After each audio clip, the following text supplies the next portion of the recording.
Into the Darkness, Exploring the Underworlds in Hindu Cosmology.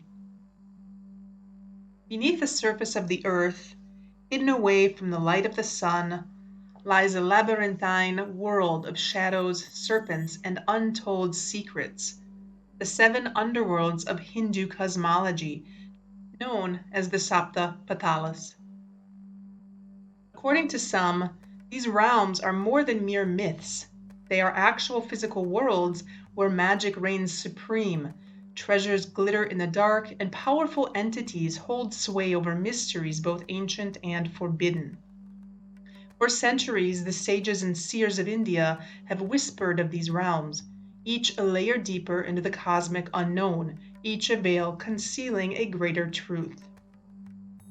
In this short essay, we will describe the Sapta Patalas, or seven underworlds, and give some general characteristics about each one, including who rules over these realms and what one might find should they choose to visit. So journey with us into the depths of the Sapta Patalas, where every step descends deeper into the esoteric, and where the line between myth and reality blurs into shadow. Before we get started, let's look into the geography of these seven underworlds to understand where exactly they are. To understand this, we have to delve a bit deeper into Vedic cosmology, getting familiar with some terminology and having a more complete understanding overall of the system surrounding this topic. In Hindu cosmology, realms, worlds, or planets are called Lokas. There is debate among scholars about these Lokas in reference to their existence. Some interpretations refer to psychological states. Others lend to states of consciousness. Others use the Lokas as metaphors for spiritual development, and others believe them to be actual, physical, tangible places that can be visited with extraordinary or mystical means. Some scholars believe that the higher realms are non-physical, and the lower down you go, the more you fall into material matter. Whatever your belief, this video will shed light on these seven underworlds. There are 14 lokas in total, 7 above, 7 below, and grouped into Urdhva Loka, the higher realms, Madhva Loka or Bhuloka, the middle realms, and Adolok, the lower realms. If you're familiar with Yoga Asana, you'll remember Urdhva Mukha Svanasana and Adho Mukha Svanasana, upward and downward facing dog poses. Moving on, there are 7 Vyahrtis, or upper worlds. These are bhuvar, svarga, mahar, jnana, tapa, and satya. The upper realms are inhabited by gods or devas, sages, and celestial beings. These are the realms of light and divine presence, including Indra's realm, Brahmlok, the abode of Brahma, and Vaikuntha, the abode of Vishnu. These are topics that we will save for another video. Bhulok, or the earthly realm, is the first of these worlds, lying in the middle. This is what you may have already heard referenced as Middle Earth. This is the plane of existence for humans, animals, and plants. This is our world, where the physical and material existences are experienced. Then there is Patalok. Patalok, or Patalaloka, are the underworld realms, the lower realms consisting of the 7 underworlds, collectively known as the Sapta Patalas. These underworlds lie beneath Bhulok, each stacked upon the next, like layers beneath the surface of the earth. These will be discussed in this video. Naraka. These are the hellish worlds below Patalok, in which there are 28. This is the last realm. The naraka, or hellish realms, is where your soul is tormented based on the crimes you committed. So let's have a look at these 7 underworlds. I will also make note that depending on which text you read, there may be slight differences in the names of the 7 underworlds. In the Srimad Bhagavatam and the Padma Purana, they are named Atal, Vital, Sutal, Alatal, Mahatal, Rasatal, and Patal. The Vayu Purana, however, has named these 7 underworlds Rasatal, Sutal, Vital, Kapastal, Mahatal, Shrital, and Patal. There are also other varieties. In this video, we will be looking at the names that were given these 7 underworlds as per the Srimad Bhagavatam. So the first underworld is Atal or Atala Loka. Description: Atal is the first and uppermost of the 7 underworlds, situated just below the earthly realm Bhulok. It is described as a vast, beautiful land with luxurious cities and a mild climate. It is a realm filled with illusions and magical enchantments, and known for its pleasures and opulence, providing a paradise-like existence for its inhabitants who live in grand palaces with rich food, music, and enjoyment. The surface of the ground is black.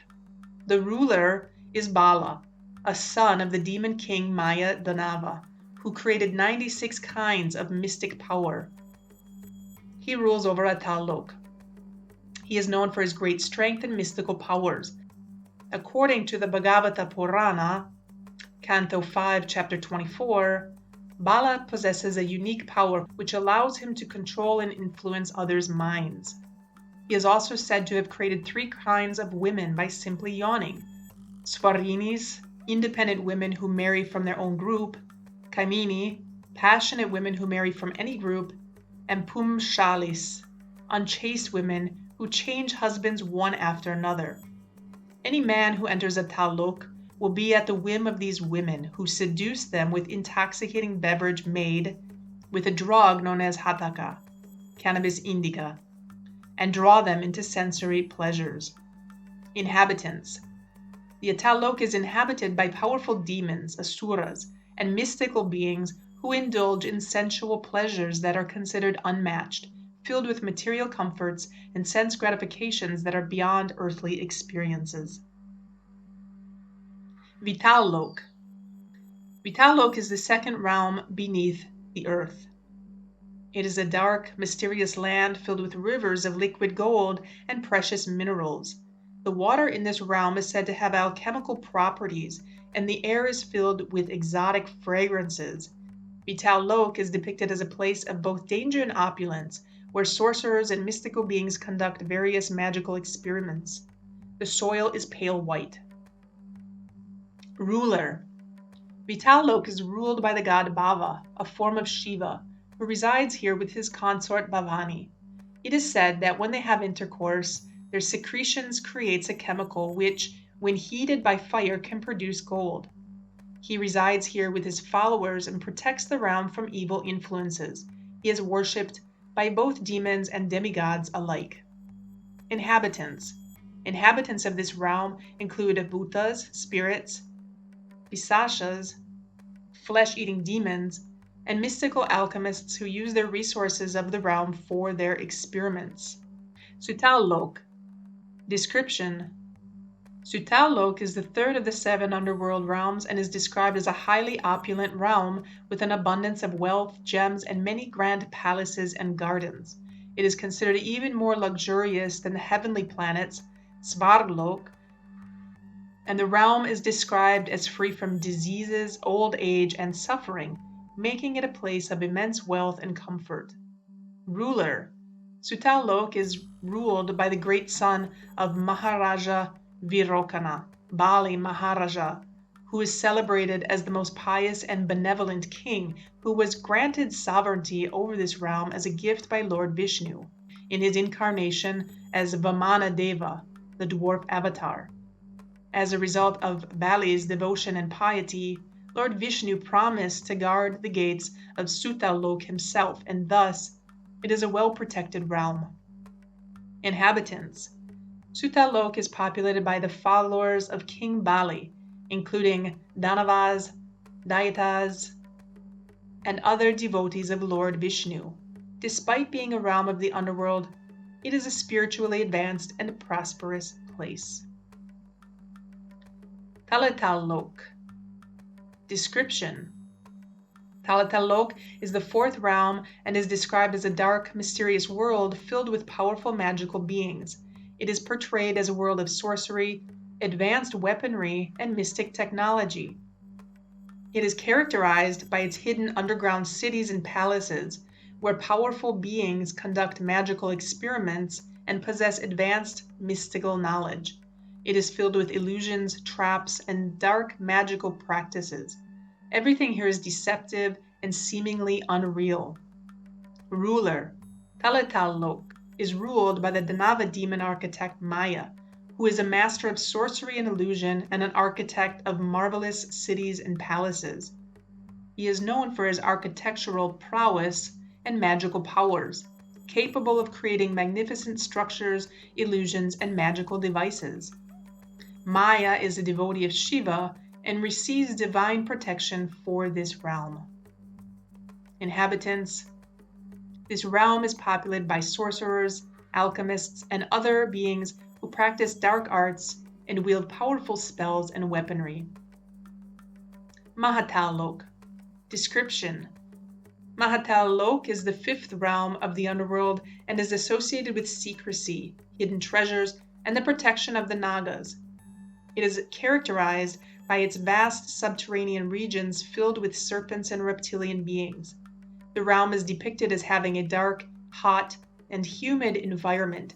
It is known for its massive snake pits, caves, vast underground rivers, and serpentine tunnels and caves, where these serpents dwell. The terrain and ground is sandy. Ruler. The Nagas, serpent beings, are the primary inhabitants and rulers of Mahatal. This realm is specifically ruled by the great serpent Krodhavasha, a powerful Naga king who is the progenitor of many races of serpents. His offspring includes many of the most powerful and fearsome Nagas in Hindu mythology. Inhabitants. It is the abode of many powerful hooded snakes, descendants of Kadru, who are always angry.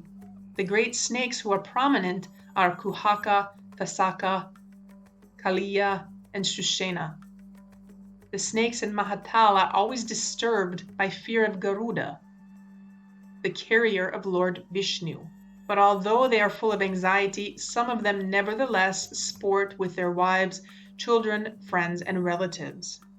Lok.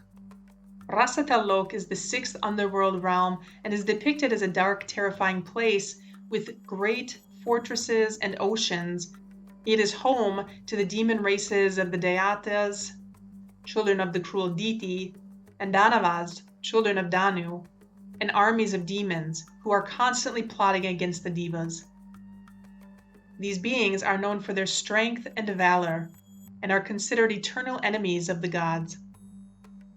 It is considered one of the lowest realms and is filled with dense darkness, inaccessible to light.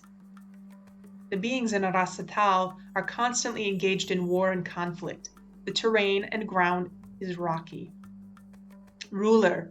Rasatal is ruled by the powerful demon lords, the sons of Nivata-Kavachas and Kalayavanas. They are mortal enemies of the gods and are described as fearsome warriors who challenge the devas, gods, in battle. They hide in Rasatal because even though they are very strong, they are afraid of Indra inhabitants. Inhabitants include various classes of demons, giants, and other terrifying beings. They are known for their strength, magical abilities, and enmity towards the gods. Lok, also called Nagalok. Description. Lok, the seventh and deepest underworld, is often synonymous with Nagalok, the abode of the Nagas. It is described as a place of immense wealth, a highly luxurious realm, illuminated by jewels and precious stones on the hoods of the serpent beings. Despite being the lowest of the Sapta Patalas, it is considered a place of beauty and splendor, filled with palaces, beautiful gardens, rivers, and pleasant atmospheres. There are many beautiful, flourishing cities here, and it is known for its glowing pearls, gemstones, and exotic fragrances. The ground is golden. As per the Srimad Bhagavatam, we can read, There are beautiful groves and streams and lakes where the lotus blows, and the skies are resonant with the koil's song. Splendid ornaments, fragrant perfumes, rich unguents, the blended music of the lute and pipe and tabor, these and many other enjoyments are the common portion of the Davanas, Daityas, and snake gods who inhabit the regions of Patal. Ruler. The great serpent king Vasuki, who is often depicted with multiple hoods and is one of the most famous Nagas, rules Patal. This realm is also protected by Ananta, Shesha, the thousand-headed serpent whose eyes resemble a red lotus, and who serves as a bed for Lord Vishnu. Ananta is said to live in the lower regions of Patal and is revered as a divine protector. Inhabitants.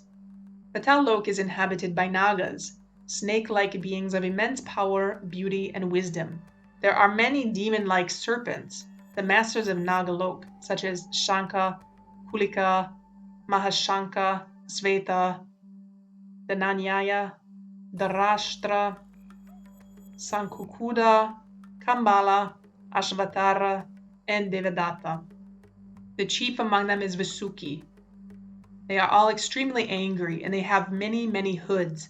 Some snakes, 5 hoods, some 7, some 10, others 100, and others 1,000. These hoods are bedecked with valuable gems, and the light emanating from the gems illuminates the entire planetary system of Bilasvarg. They are often having mystical abilities, including shape-shifting and controlling various elements of nature. So how can one reach the Sapta Patalas? Some texts mention the idea of these lokas as spiritual realms or dimensions that can be accessed through meditation, yoga, or other spiritual practices. Some also say that you must be born into one of these places, that after reincarnation, you will go to the place that is aligned to your thoughts and energy at that moment. Yet, other sources state that there are entrances, portals to other realms that are spread across Earth. Entrances similar to what one might find when searching for Agartha.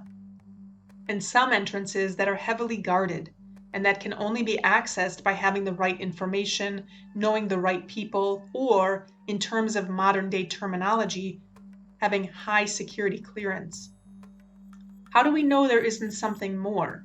What is the connection between military or government officials and the so-called gray aliens, or any alien or reptilian race? Perhaps it's just conspiracy theory, but could the military have advanced technology that permits travel to these underworlds?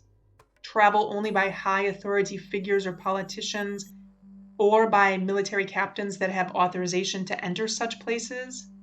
We may never know. In conclusion, the Sapta Patalas are described as realms of vast diversity, ranging from opulent paradises to dark, mysterious underworlds filled with magical beings, demons, serpents, and rulers with extraordinary powers. Each loka has its own unique environment, inhabitants, and rulers who maintain control over their domain. Despite being part of the underworld, these realms have their own significance, demonstrating the complex and multi-layered structure of the cosmos as envisioned in Hindu cosmology. So what do you think? Do you think these are physical places that can be visited?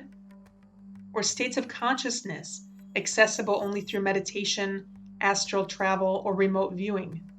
What would you do if you encountered a Naga king? Share your thoughts and comments in the comment box below, and thanks for watching.